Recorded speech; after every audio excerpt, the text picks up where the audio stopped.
Ermənistanın Sünük rayonundan olan Azəraq-Azərbaycan ərazisinə keçən 2 yeniyetmə qarşı tərəfə təhvil verilib.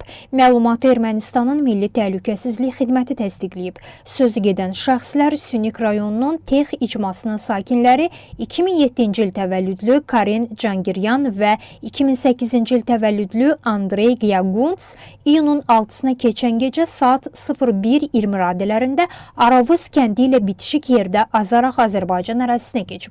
Hadisə ilə bağlı Ermənistan Milli Təhlükəsizlik Xidmətinin yaydığı məlumatda qeyd olunub ki, yeniyetmələr Dığ kəndi ərazisində malqara ot ararkən azıblar.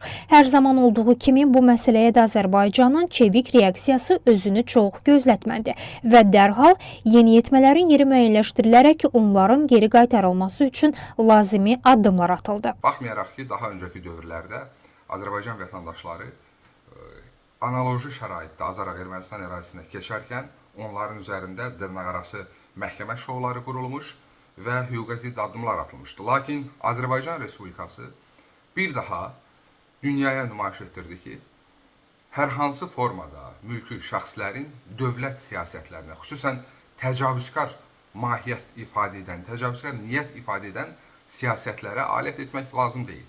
Və Azərbaycan Respublikası eyni zamanda onu göstərmiş oldu ki, qarşılıqlı etimad mühiti formalaşdırmadan dayanıqlı və etibarlı sülhə nail olmaq mümkün deyil. Bu ilk belə hal deyil. Hətta Azərbaycan əsir götürülən Ermənistan əskərlərinə münasibətdə də seçilir. Həmişə dövlətimiz bu qəbildən şəxslərə humanistliyi və beynəlxalq hüquq normaları çərçivəsində yanaşması ilə fərqlənib. Bu səbəbdəndir ki, həmin şəxslər vətənlərinə qayıtdıqdan sonra yerli və xarici mediaya açıqlamalarında etiraf edirlər ki, Bakı onlarla beynəlxalq tələblər səviyyəsində humanistcəsinə davranır. Azərbaycanın ötən gün nümayiş etdirdiyi humanist yanaşma əslində bölgə üçün yeni bir fürsət, erməni cəmiyyəti üçün yeni bir şans deməkdir ki, nəhayət o revanşist niyyətlərdən əl çəkərək bu bölgənin dayanıqlı inkişafı və sülh və sabitlik qarşısında əngəl kimi çıxış etməkdən əl çəksinlər. Bənzər vəziyyət Azərbaycan vətəndaşı ilə baş versəydi, Ermənistanın necə davranacağı sual altındadır. Çünki rəsmi İrəvan erməni əsirliyində olan Azərbaycan vətəndaşlarına qarşı insanlığa yaraşmayan qəddarlıqlar edib. Onların bizim əsirləri göstərdiyi faşist davranışlar konkret faktlarla sübuta yetirilib.